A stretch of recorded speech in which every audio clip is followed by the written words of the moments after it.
In this video, I want to compare and contrast the Shun Classic line to both the Miyabi Mizu as well as the Miyabi Artisan. I say both because they are 100% the exact same knife. The only difference is the handle. The Artisan has the rosewood handle, and the Mizu has the exact same blade and everything, but with this black handle right here. It's a composite material with a really beautiful grain structure to it. The Miyabi is 100% handmade from start to finish, while the Shun is essentially handmade in an automated fashion. So the fit and finish of the Miyabi is leagues ahead of pretty much any knife out there. They've rounded every single possible edge of the knife to make it completely smooth. The handle and the metal where they meet is completely and totally flush, no gaps, no raises, no lips.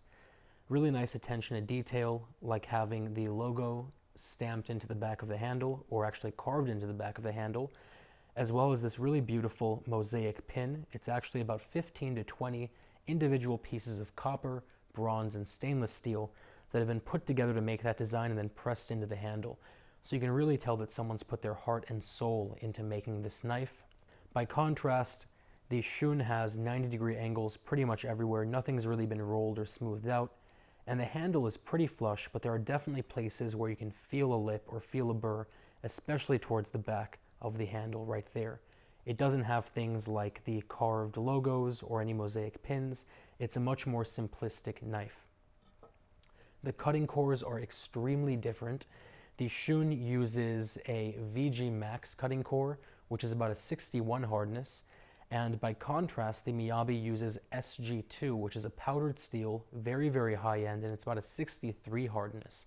And what that means is if you use this knife properly, you are probably pretty much never going to have to really get it sharpened. Both are clad knives. The Shun has 34 layers on either side of stainless steel, which gives you this Damascus finish, while the Miyabi has another layer of SG2 on either side, which number one gives you this really nice wave pattern towards the bottom, but number two, since it is powdered steel, you get this really nice snow effect in the middle of the blade as well. Of course, the top half is also hammered to help with food release. The cutting angles are very different finally. The Shun, which is very known for being sharp, is about 16 degrees. The Miyabi is hand sharpened using a 3-step process down to an insanely sharp 9 degrees. So we're talking about a knife that is about 50% thinner at its cutting edge than the Shun, which makes it exponentially sharper. Both have full tangs, obviously, and the only difference again between this and the Mizu is the actual handle. I'll put a link down to both below. I personally love the Mizu. It really comes down to personal preference though. Let me know if you guys have any questions, any thoughts, or any concerns as always, and I will talk to you very, very soon.